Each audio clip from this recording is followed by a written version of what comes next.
And I'm a recovering human being. Wow, thank you so much. Incredible, incredible. So I'm not going to get up and get emotional. I can't promise that because this just blows my mind. Thank you to the committee, and everything, putting this on, absolutely fantastic. And wow, because we get this opportunity to be we, to be us, to be we, to be together, to be in this thing that we're doing. And who'd have thought it from where we come from, from that pain, depression, suffering, misery, that we get this opportunity to be here together, right here, right now, in a place of love, not fear. Love, our greatest energy. And you know what? I was supercharged and super pumped for this. And that prayer at the beginning, that silence, to think that you found me in that prayer. You found me in that prayer when I actually closed my eyes, because I wasn't quite connected at first, but now get the opportunity to close my eyes and actually think about them out there. Think about them out there, and I pray that they come in here and they find a solution. I suppose today tell you a story about a guy who's lost and found, and then found a fellowship and come in here. Life is different today. Life is different. A host of friends, these step 12 promises that it talks about, but just this difference in life, difference in the way I walk, difference in the way I talk. I still can't dance. Difference in the way I walk, difference in the way I talk. I even find it hard now to sort of, and I think about the monster, the agent of chaos that lived out there before, so lost. Now to actually have a peace, have a surrender of the soul, have a serenity where I don't even like to shout. I like to keep it peaceful. And life is different today. I feel my footsteps. I feel the heel in the foot. So we come in here, I'm from a background where, I was trauma. Trauma was part of my story, I was adopted in care homes. And, I think for me, all I wanted to ever be was free. Like truly free. And it mixes up as we go through this journey. In the beginning, I'm just this lost kid who wants to get out. I've got a little bit about me, something about me. I want to get out. I want to find happiness. I'm a love junkie. I want someone to give me a cuddle, but that weren't my story. So I found that love. I found that love in the party. I found that love in the rave. I found that love in drugs, sex, drugs, and rock and roll. That's where I found it, because it transported me from a place like that to a place of just, wow, I just felt free. My good friend says that drinking drugs disguise themselves as a party. How true is that? Because I'm in, and I think, and I sustain this way of living. I move through. I'm taking every drug known to man. I haven't got a drug of choice, anything and everything, just to be in it. And it's fun at first, right? Then we get a little bit lost in the middle. And then it's funny, I'm an early 90s kid, so I was like the rave. So I was all like, it was that rave scene, it was just amazing, rubbing each other's faces with the easy. Having a cuddle, and, it was just amazing, and I loved that time. How beautiful. And who'd have thought that 40 years later, I'd find freedom, I'd find serenity, I'd find my gang, my family, with a room full of drug addicts. That's exactly how it started, But like I say, we get lost in the middle, and then we find each other, and we find this beautiful thing. So I grew up through that 90s. I'm in this, crime becomes a part of my story, because I'm the disease of now and more. I want the party to go on forever. It puts a darker twist on what was once a beautiful arena. And I start to go down that way of life. Prison is part of my story. I come out of prison. I made a promise when I was in prison that I was never, ever, ever going to do that again. That I was going to completely and utterly change my life. And I come out of there and I'm straight back in, because that's all I know. I get married, have 2 beautiful children, a 10-year marriage that I completely burned to the ground. And we'll talk about that step 1 process in a minute. I had a very deep experience with step 1. Very, very deep experience with step 1. My wife, my 10-year marriage was... my wife committed suicide because she was a prisoner of my mind and my ways. And she was my best friend, we just got lost. I just got lost. I didn't know. I'm not a violent guy. But I'm always wanting. I'm always needing. I'm always looking. I'm always searching. I'm always hunting, I always want. I'm trying to fill this hole in my soul, which will never be filled from anything. So I'm there, and we're in this mix. I've got 2 beautiful children. I come home with them. This happens. What do I do in that situation? I run. I left my kids in the care of a mum and dad, and I tore London apart like an agent of chaos. Poor me. Why is this always happening to me? I just want my life to be okay. Why is this always happening to me? Me. And I met someone else, had another 10-year marriage, and, the same thing. Brother Ralph talks about it beautifully. In the book, it talks about the real Dr. Jekyll and Mr. Hyde. I think that's me. I want the fairy tale, like Pretty Woman. Yeah? I want the fairy tale. And the problem with me is I'm the dangerous one. I've been to prison, but I'm not the prison guy. I'm the Dr. Jekyll and Mr. Hyde. I'm the dangerous one. I'm the one you fall in love with. I'm the one that your kids fall in love with. And I'm the one that lies in bed with you at night and strokes your hair and tells you everything's going to be okay. And I build all these dreams with you, and your family fall in love with me, and I'm the captain of the football team, and I build this network of love all the way around me. The kids call me Uncle Purdy, and then I burn it to the ground. Senseless sprees, I burn it to the ground, and the real me comes out. My character comes out. My defects come out, and I'm grabbing hold of. I'm trying to. You don't love me enough. You don't want me enough. And this other character comes out, the character that you don't see at the start. And rather than deal with the misery, deal with the pain, deal with the suffering, I run. And I find a new clan. I find a new gang. I've lived in 30 places in the last 40 plus years. People, places, things. It's everybody else's fault. And I'm always running, but I'm always taking myself with me. She left me and, bitch. No, I'm joking. I'm joking. She's my best friend today, and we'll talk about that a little bit later. But she left me, and I literally sunk into a bitter morass of self-pity that I couldn't get out of without a rope around my neck. That's my story. My story is a 43-year-old man that's pissed away anyone that's ever loved him. I've had a host of friends, thousands of friends. When I've had money, when I've not had money, when I've splashed the cash, when I've done all these things, But I'm alone. I put a rope around my neck. I was in the hospital bed, and I remember them saying to me, who's your next of kin? And I couldn't give them a name. Where is everyone? Where's the people that I've surrounded myself with all my life? Where is everyone? I haven't got anyone. And what did I do? I come out of that hospital and I drunk and used. Because that's all I know how to do. I don't know how to do anything else. I don't know a solution. I don't know surrender. I've surrendered 1,000 times. There's nothing out there for me. I was in a 4-day bender when I come in here, and I'll talk about the solution. I'll talk about these steps. The steps that's completely and utterly saved my life. I was 4 days into a bender. You wouldn't know Purdy, because Purdy's the party guy. Purdy's the guy dancing on the tables and splashing the cash and making people laugh. But you don't see the guy that goes home at night. The guy that cries himself to sleep. The guy that's smoking dog butts out the ashtray at 7, 8 in the morning and crying into his lines of cocaine. You see the other guy. I was in a 4-day bender, and my front door was left open, and someone came in and they saw me, no top on, heart beating out my chest, and there's a microphone. And I got one of these. Oh, there we go. And he looked at me and he said he's never been so scared in all his life. He said, you need to get help, mate. He said, I know someone in CA. You should join a meeting. I joined a Zoom meeting. And I heard something in that meeting. You could say it was the last house on the block. You could say I was completely and utterly busted up and broken. So people talk about rock bottoms. I don't really believe there is a rock bottom. My opinion, for me, because I've lost my kids, I've lost my family, I've lost my businesses, I've lost everything. I've been in prison, I've done all this stuff. I put a rope around my neck, but it's not enough for me to stop drinking and using. So it's solution and spirituality. So I join this meeting, and I don't hear some big profound spiritual scripture, which I love to listen to, get into now, understand and feel. I heard someone say, you've got to get done. You've got to get done. Please help me. You've got to get done. And she was crying her eyes out. And I felt an energy through that screen, through that Zoom screen, which just hit me. I put my number in the chat. It wasn't a doctor to save my life. It wasn't a physician. It wasn't a scholar. It was a geezer with one tooth from South London. A crackhead.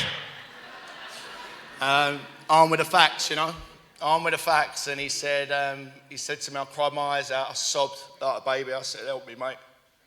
And he said, you're not a bad person, Purdy. You're just sick like me. Let me show you a way. And we began, We had put this big book in front of me, and we started this work. It's funny how I came into it, because I remember going through that step one process and, reading this stuff and Dr. Jekyll, Mr. Hyde, and, doctor's opinion and obsession of the mind and all these beautiful things as we're moving through, and the jaywalkers and everything else. Oh my God, wow. I look at the things that hadn't kept me abstinent, my willpower, my thinking, money, no money, good days, bad days, frothy emotional appeals, all these. Get another tattoo, Purdy. Only God can judge me. You know what? These things keep me sober for a couple of days, but they're not enough. I've got all the desperation of a drowning man. I'm trying to cling on to anything, people, places, things, just to stay afloat, but I can't. It was an incredible Jim story, page 35, I remember that. I remember reading that. And it was just, again, that moment where it just took my breath away. Not a cloud on the horizon, and forgive me if I mix up my stories in the big, but it's a feeling for me. But it's that he's put his family back together. Everything's okay. And then suddenly, thus starts another trip to the asylum for Jim. And you're like, oh my God. And I couldn't stop. It was such an amazing experience. I felt really in at that point. I really had we spent a long time together. I didn't know about sponsorship. I remember saying to him at the end of it, I went, wow, man, that was incredible, How do I get a sponsor? And he said, I am your sponsor, we've just done step one. So that's the speed, and how beautiful is that? Step 12 in action. We get to be a part of, someone with purpose. And, again, let's talk about that a little bit later. Purpose, wow. So, I'm in. I'm reading this stuff. I'm into this, I'm in the work. I'm doing all the stuff that's asked of me. Step 2, came to believe in a power greater than self can restore me to sanity. Greater than ourselves. What does that mean? From the insanity of step 1. Lack of power was my dilemma. I had to find a power by which I could live. Properly live, not exist. And there's this beautiful sort of, I was joining meetings, I was on meetings all the time, I was hearing this stuff. I've always had a little bit of spirituality around music and, getting into that sort of when I was sort of low and down. But, also I remember the rave, I remember the piano tunes, I remember the elation and the feeling from that stuff. So I always had that connection with music. I had number 9 tattooed on that's a Massive Attack album. Oh, Massive Attack album, number 9 on the album, Hymn of the Big Wheel. I'd like to feel that you could be free. Look about the blue skies beneath the green trees, So there was always that little bit of spirituality. But to come in and to listen to this, and to hear, there's a story in Chuck C's book, talks about 2 fish swimming in the ocean. And another fish swims up to him and he says, hey fellas, isn't the water great? And the 2 fish look at each other and they're like, what's water? So they swim the 7 seas, asking all the fish they encounter what water is. And none of them know what water is. How do they not know what water is? It's all around us. And that's this came to believe. And I love the words. Donna talks about, draw forth the deeper meaning of the words. I hear it and I see it now in the steps. Came to believe. I'm the disease of now and more. I need to believe now. Where is he? Where's this God fella you're all talking about? But we came to believe. I look at the metaphysical magnificence, the universe. Incredible. Wow. I live near the sea, but I've never seen the sea before. That may sound daft, but I'm wrapped up in me. I get to see the ocean. I get to see the waves as they move in. I get to see the waves as they move through the stones and they push out and they make that beautiful sound. I get to hear and feel the wind as it blows through the trees and makes the grass dance and it moves. The flower that opens up in colour and attracts the insect that comes in and makes a sound which attracts the bird which flies down and feeds its young. This cycle of life. I look into the distance, I see the hills, the mountains, the trees, in deserts, thunderstorms, lightning, seasons. Wow. Day turns to night. The stars come out, the moon comes out, the earth that's spinning 1,000 miles an hour around an axis, but because of gravitational pulls, we don't fall off. I'm breathing in oxygen and nitrogen and component particles that are helping me to breathe. Guess what, Purdy? There might be something more powerful than you out there. Maybe. Are you sure? Come on. I'm sitting there in a 1-bedroom flat, off license down the end of the road, I've got no one, I'm so lonely, man.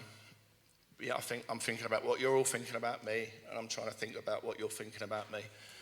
My world is getting smaller and smaller and smaller. I'm getting lonelier and lonelier. And I love that. There's another great story. Mark Houston talks about because came to believe in a power. It's not just for me that metaphysical magnificence. For me, it's this place. It's you guys. You know, it's what I saw in these rooms. It's what I saw. And Mark Houston talks about a story about a couple that go duck hunting. And they take their dog, and he shoots the duck, and the duck falls to the middle of the pond, and the dog walks across the water, picks the duck up, and comes back. Mate doesn't say anything. You know, he shoots another duck, the duck lands in the middle of the pond, the dog walks across the water, picks the duck up, and comes back. And still he doesn't say anything. He says to his mate, he says, "Look, do you know if there's anything wrong with my dog?" And he says, "Yeah, your dog can't swim." Missing the miracle. You know, missing the miracle of the dog walking on water. That's what I get to witness in here. That's what I get to see in you. That's what I get to see in your eyes. That's what I get to see every single time I put my arms around someone and give them a cuddle. That's the energy. That's the feeling that I get. When I hear a speaker, when I hear someone pick up the phone and do a 12-step call, when I hear whatever it is, when I see this fellowship in action, I come to believe that there might be a power greater than me. We are able to get up out of our beds and we're able to do this stuff again. Wow. Incredible. So, I'm in, you know, and then we get into this step 3 process. Fire the light, hire God. You know, am I 100% convinced that my life run by me is hardly a success? And with a deep step 1 experience and this hope filtering through that there might be a power greater than me, yeah, I'm in. Again, the word, made a decision. I've made lots of decisions. I've made so many decisions that haven't amounted to anything. It's just a decision at this stage. My will, my thinking, my actions, my motives, my behaviours. Am I willing just to hand it all over? Yeah. Because I don't ever want to go back there. I can't go back there anymore. I can't ever go back there anymore. And I've seen something, and I want it, and I'm in. And I don't know what it's about, and all these prayers are put in front of me, and I don't get it. I still don't get it. And if you're brand new, I promise you there's freedom in these rooms beyond the walls that we build all by ourselves. Let it go. Keep doing it, keep moving through, you know, and that's what I did. You can't experience the experience till you've experienced it. I'm experiencing it now. I'm feeling it now. You know, step 4, searching fearless moral inventory. My part, never done anything like that before. You know, the beautiful columns laid out so beautifully, and I get to see my part in it. I get to walk through that and look at it. How does this make you turn up in life, Purdy? Because my abusers, the people that hurt me, the people that abused me, am I at fault? You're at fault because you hold on to the resentment, Purdy. You're at fault because it makes you angry. What does that anger look like in your life? And I start to see the truth. You know, I had that conversation with God in 5. I had that conversation with another human being in 5 where I let it all go. I let it out now. You know, and we have a real beautiful moment, a shift, if you will. Where suddenly, you know, I feel like 100% moving forward, everything from here now. And I get into these 6s and 7s, you know, this 6-7 spiritual seesaw. Wow. Because then, for me, my relationship starts to build with God. This make-believe character up in the sky that everyone's talking about, that I'm trying really hard to, and I'm grabbing on. You see, I've got a fundamental idea of God. I prayed to him enough times when the chips were down. You know, when I've been kicked out of a house, when I'm in a prison cell. When my wife's kicked me out, when I can't see my kids, when I'm curled up in a ball and crying my eyes out, I pray to him then. But you see, I'm always praying to him in the dark. And what this fellowship teaches me is it gives me the opportunity to learn to pray in the light. I get to pray in the light. I get to wake up, I get to hand it over to God straight away. Wow. And this 6 and 7 process, entirely ready to have God remove defects of character, humbly ask him to remove our shortcomings. Difficult at first, you know, but I'm in, I'm trying, I'm going. I get it, I understand. I need to get out of the way. I call it 666. It's the way that I deal with it in my, you know, for my recovery. 666. Every time something happens, I'm in 6. Yeah, we'll talk about step 10 in a minute and how I identify that with awareness, but I'm in 6. I'm angry. Yeah, something's happened. I might have a text, I might be 10 minutes late for picking my kids up, you know, and my ex-wife wants to text me back. Drinking again, are you? Using again, are you? Oh, here he is. I thought you were like Jesus Christ now, helping people and all that, weren't you? Are you not? Are you always going to be 10 minutes late? And it'll continue. I get that opportunity to stop. I get that opportunity to breathe. Brother Young talks about the 4th dimension in the silence. I get to learn how to be in the silence. I get to think. I don't get to answer back. It still continues. I get round there 10 minutes late. You know, and she still wants to go at me, and that's absolutely fine. Oh, here he is. Look at his spiritual beads. Look, here he comes. He's all happy. You know, I come up, says, next time you're going to be late, just let me know. I'll get my new boyfriend to take the kids out. He's brilliant. He's amazing. He puts shelves up and everything. He's absolutely fantastic. And I get the opportunity, you know, just to put my hands together and go, okay. The old me would be like, oh, where is he? Can we get him out here? I'll have a little chat with him. I get an opportunity to put my hands together and just go, okay, and take my kids. Hey, guys. And I get to be present and I get to be daddy. And see, what happens is, as this spirituality percolates through me, it seeps into others.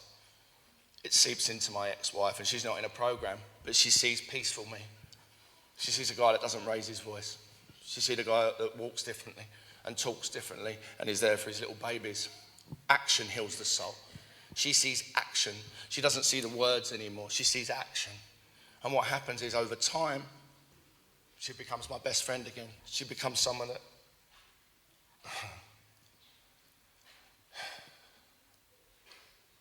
She can lean on me, you know? She can lean on me. She can call me up. She can talk to me, and I'll talk to her honestly, and I'll talk to her, and I'll support her in any way I can. That's very different. I made their life hell, man. Part of that amends process, you know, was that conversation with her ex-boyfriend and going around there, you know, and that was a magical moment, really, because they were scared of me. And to go around there and with a humble heart, you know, and just to be of service and to knock on that door, and he answered the door. He's actually got quite a good body, bastard. He had his top off, he was all muscly and all that. Horrendous. He answered the door, and I put my hand out, and I got the opportunity just to pull him in, you know. Just to pull him in and give him a cuddle. And so thank you. Thank you for looking after Lucy. Thank you for looking after my kids. And if there's anything I can do to help you or to be of service to you, please let me know what it is. That's a shift, you know, from darkness to divine, darkness reversed, if you will. You know, a complete switch around, a complete turnaround in character because of these steps, because of this shift from this spiritual seesaw, you know, fight, fight, fight. You don't like me, I don't like you. You don't like me, fight, 66666. Text me something back. Oh, who do you think you're talking to? Don't you know how hard I'm working in CA? About 66666. Devil, devil, devil, devil, devil, devil, devil, devil. That's the way I see it. Now I get to pause, I get to shift into 7. God, you know, let me be loving. Let me be loving, let me be gentle, let me be kind. Let me see what I can help today. You know, and we start to get into this and I start to shift, and this spiritual training, if you will, you know, starts to change, and it fills my heart with love. The love, and I see it in you guys, it means I can go out there and make these amends. Make these amends to people. There's people that I've hurt, you know, and I think you guys just gave me an energy to go out there and to make those amends. And amends come in many different forms. You know, for me, you get you know, leave me alone. Piss off and leave me alone. You know, the amends is piss off and leave them alone. You know, that's okay. That's okay. I don't have to try and work it out. The same way, though, you get those amends where they go, just keep doing what you're doing. And the old me go, fucking result. That's it. But it's not. That's when I have to, the spirit life is not a theory. We have to live it. So when someone says that to me, I can really embrace it. I can almost feel it going into me, you know. It's like I can feel that, and I make that amends. I will keep doing what I'm doing. I will keep doing what I'm doing. That's how I make that amends. And you know, there was some beautiful amends made, a beautiful process, and you know, just the promises say, you know, you'll be amazed before you're halfway through. Something was shifting inside me, getting it into the 10, 11, and 12, the 10, the discipline steps. See, I'm the type of guy that takes 1 step forward, 2 steps back. I've always taken 1 step forward, 2 steps back.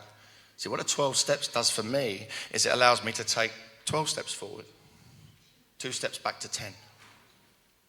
Yeah, that's the difference. So I'm not on the reverse. All I am is I'm in a place of discipline, a place of awareness. Oh my God, something's going on. Because something's always going to go on. The world's not going to change because I'm recovered. What I get the opportunity. The problem's not the problem, it's my problem with the problem. That's the problem. You know? So I need to identify that, see it, and go, okay. Get into the silence, get into that 4th dimension, have a conversation with God. I love step 10. You know, check yourself before you wreck yourself. I do so much work there. Step 10 for me tells me I'm in step 6. I need to be entirely ready to have God remove defects of character. I need to humbly ask him, why am I doing this? Because I'm powerless and life is unmanageable. I need to come to believe there's a power greater than me. I hand it over to the care of God. I see my part in it. I have a conversation with God. I lean into the spiritual seesaw of 6 and 7. Love fills up with my heart. I don't need to make an amends because I'm dealing with the thought process now instead of the action. And then I lean into 10, close conscious contact with God through meditation, prayer. And then I lean into my step 12, so I'm so far removed from step 1. What a beautiful way to live. And it's not robotic now. It used to be very robotic. It didn't make sense. Nothing was jagged at best. Now it flows. Now it happens within minutes. Now it's just a process of closing your eyes. And it's almost like it can be seconds. From the pause to the rebirth. Wow. That's just because of so much training and incredible and wonderful. So we're into this step 11, close conscious contact with God. This prayer and meditation, and my prayer and meditation life has completely changed. A lot of mantras and a lot of different bits and pieces now, but ultimately just that silence, just to get out of the way. And do you know what? So many answers come in the silence. There was a time in my step 4 actually, where one of the first spiritual experiences I had, where I was in self. Just gonna have a little bit of water. I was completely in self. And it was Friday the 13th. And I started thinking about Friday the 13th and, what's going on here. And so I was doing my step 4 and I was twisted up. I wasn't speaking to my sponsor. I was just thinking, oh God, and I was trying to work out. I'm already doing steps 7, 8, 9, 10. I'm reading the book. I'm all over it. And I just back off, Purdy. Just back off. I'm trying to work it all out myself, And I go into a silent meditation. And I could just, after some time, I could just see the sea. The sea was calling, The spirit life is not ethereal. And now, in what I do today, I live through that, through those, if you will, callings, sights, seers, sounds, visions, whatever it is, God's voice. I move straight into it. I don't shy away from it. If it tells me to do something, I do something. So I get up, I go downstairs, I go for a swim in the sea. I come out of the sea, step 2, came to believe in a power greater than myself could restore me to sanity, live in the steps, Purdy. I go out and I swim in the sea. I come back over to my flat and there's a little old woman and she walks around the corner. And she goes, hello, darling, you've been for a swim? And we're having a chat, and I'm saying, yeah, I've been for a swim. And she's like, oh, okay. You play with your kids a lot over here, don't you? You take them down the beach. I said, yeah, that's right. And we're having a really human conversation, because I don't normally, I'm a vampire, so I don't talk to people in the morning of the day. But I'm having a human conversation with another human being. And suddenly, out of nowhere, she goes, I'm getting a little bit old now, darling. She said, anytime, I've got a beach hut, number 9, down on the beach. Anytime you want it, come round and knock on my door and you can have it. I said, thank you so much. What a beautiful thing to say. It wasn't until I got upstairs that I sort of sat there and then I got emotional, and I was like, what just happened then? It was like, what just happened? I remember speaking to Kimia and speaking and having a conversation with her, and she just said these words. She just paused and then she said, what if God was one of us? And I went again.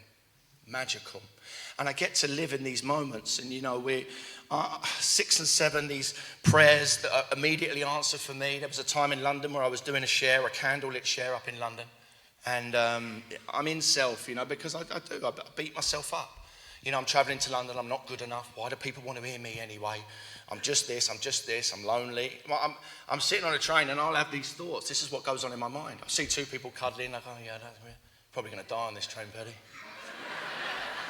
All on your own, with no one. Nobody loves you. And, I'm in this bitter morass of self-pity. I can move out of it quickly now. I identify it, I feel it, I see it, I close my eyes, and I get into a prayer, I get into a conversation with God. And I start to shift, and I move, and I let it go.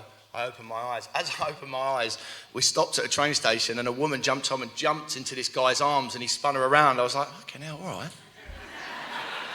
Slow down, So, but I got off the train and I went up to the top of the platform, and busy London's moving about. It was London Victoria. Busy London's moving about, and it was dusk. Oh my God, there was such a magical feel in the air. And there was a busker. And the busker was like, standing at the back of the room. And he was singing a Christian song. You're worthy of it all. You're worthy of it all. And I just heard it, and I was standing there and I was looking at it, and it was so powerful, so overwhelmingly beautiful. And I remember moving closer to him, and then I sat down by a lamppost, and I just sat there and I listened to this guy, and it was incredible. And I cried, as I often do. I cried, and I just felt, and I remember looking up going, all right, it's like, I'm worthy. You're worthy. We're worthy. It's okay. I went out and I shared, and it was a beautiful experience. I actually found that guy. I found him about a year later. I was looking for him and I was searching for him, and I found him. And I went up and had a conversation with him, and just said, look, man, one night I'm in recovery, and I was in self, and I was sitting there in this bit of morass of self-pity. I was sinking into the quicksand. I pulled myself out and I went into prayer. I came out and my prayers were answered, and God shone you in front of me, and I heard and I felt you, and you completely and utterly changed me that night for quite a long time afterwards, actually. And I just wanted to say thank you. Total stranger, he didn't know that, and he said, I'm in recovery as well. And he says, what I do is every Friday night I go to London Victoria, and that's how I pray to God. He just sings, you're worthy of it all. And he'll sing Christian songs, and that's his mantra, that's his prayer, and that's what he does. And it's like, oh my God, wow. 6 and 7, oh bless you, 6 and 7 shows up so many times in my life. I was very fortunate to go out to Thailand just recently. And, what a beautiful experience. Some of this spirituality that we've got now, to actually go out there, to wash elephants, to live this life. But not that morning. I needed shorts. Big world problem, that. I desperately had to have shorts. But what I was doing is I was picking my kids up at the same time, a similar time. So I got into this thing where I wasn't awake. I was thinking about shorts. I got on the bus. I wasn't seeing people. I wasn't connecting to people as I normally am. I'm trying to pray it off. I'm sitting there going, I'm sure you can buy shorts in Thailand, Purdy. They've probably got a few pairs out there. But I'm not in that. I'm in self, I'm going to be late for my kids. I get off the bus, and there's a little old woman, and she's walking in front of me, and she's got 2 carrier bags, and she's lifting them above her head. I'm like, really? Now? You know how busy I am. And but this step 12, this opportunity, we naturally lean into, hey, can I help you? Is everything all right? Oh, yeah, please, darling. I take her bags. And we walk about 10, 15 minutes down the road, And when we have this lovely conversation. What if God was one of us? We have this lovely conversation. And we drop off at her house. She gets her purse out, like to give me some money and all that. And she goes, yeah, I'm like, no, it's okay. Thank you, darling. Do you know what? It's truly incredible, this stuff. It's life-changing. In that instant, as soon as I spun around, as soon as step 12 in action, right? As soon as I spun around from helping this stranger, gone. I'm not thinking about shorts. I'm not thinking about all the troubles. I'm not thinking about that stuff. I just get an opportunity. I close my eyes and I get on that bus and I go, do you know what, Purdy, just get some shorts in Thailand. It'll be all right. But it's mad how we get ourselves into this, whatever it is we get ourselves into self. So I get on the bus and I can see again. I can see people. Hiya. I'm awake again. I'm alive again. I'm having human connection and conversation. And I make a decision. I'm just going to go and see my kids. I go and see my kids have this beautiful moment. And, life is peaceful. There was another time I was on a bus and, again, having this, I gave up. I had a BMW, whatever.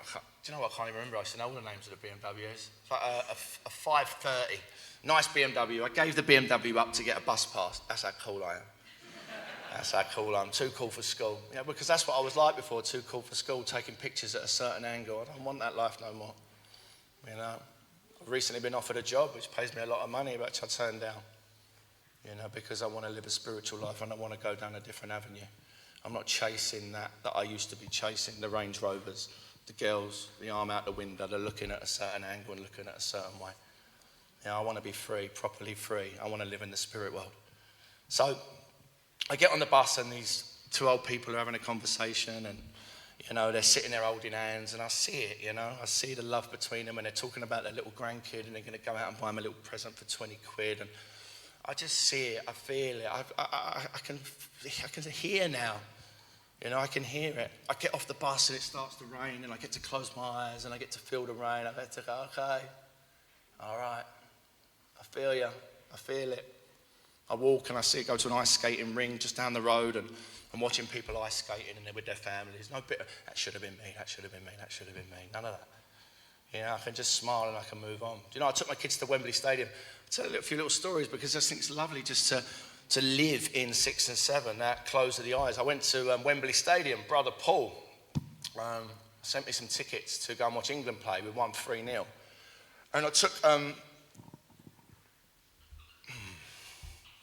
I didn't just take my boy. You know, what I've done is since I'm getting recovered, guys, I'm building relationships with people. The mums and dads down the school, you know. People that I just I would avoid. I wouldn't be in that world. I'm not in that world. I'm not from that world as I see it. I build relationships with these people. I'm going to Wembley Stadium and my little boy says, oh, could I take my mate? And I asked his dad, and I've been speaking to his dad a lot, and he's a musician, his dad. And he went, yeah, of course, Purdy. Of course you can. I'm now entrusted to take this guy's kid. You know, me. You know, that makes, it means a lot to me, don't it? I've got this other little baby that I'm there and I'm taking him up to London, you know, and we have the most amazing time and the most amazing experience. But my head is a funny thing. Magical, marvellous mind of Purdy is ridiculous. I come out of Wembley Stadium and I haven't got them a programme. Yeah? Like, you know, in England, Latvia, I think it was. I haven't got them a programme. So my brain goes, got to get them a programme. The whole experience is going to be ruined if I don't get them a programme. You know, I start to take over. My head starts to rob me. And we're walking around Wembley Stadium and I'm asking people, have you got a programme? Have you got a programme? And the kids are like, when we go home, Dad. And I'm like, yeah, in a minute. And I don't realise I'm doing it. Until that point where I go, oh, stop. There was no programmes. I get on the tube. I'm sitting on the tube. The kids are about 4 seats up. And I'm sitting there on the tube and 2 old boys come in and they stand in the middle of the tube and there's a programme hanging out of his pocket. And I'm sitting there. I wouldn't take it. I wouldn't. But my brain would. So my brain goes, okay, no, you can have that. Bump into him. I'm going through the whole process. Just bump. He'll probably go like that. Wait till he looks to the left. That's what my brain's doing. Crazy. And I remember closing my eyes. I'm on the tube and I'm sort of having a conversation with God going, are you seeing this? Have I completely, utterly lost the plot? I think I have, haven't I? And I'm having this conversation and I get this chance to get quiet, you know, and to just sit there and breathe, and I open my eyes and I let that situation go. We get off the tube, we walk out of the tube, and we're getting onto the next tube, and a guy comes round, he says, oh, mate, did you drop this programme? And I said, you know, I've already done the prayer, I've already done the piece. I'm going, yeah, I did, mate, yeah. But I didn't, you know. I said, no, it wasn't, because I'm in a place of peace. I've put myself with the training that we do in this beautiful process that we do. When I go into that pause and that silence, it shifts me. It shifts me, you know. God puts his arms out, I get into God's arms and I'm shifted.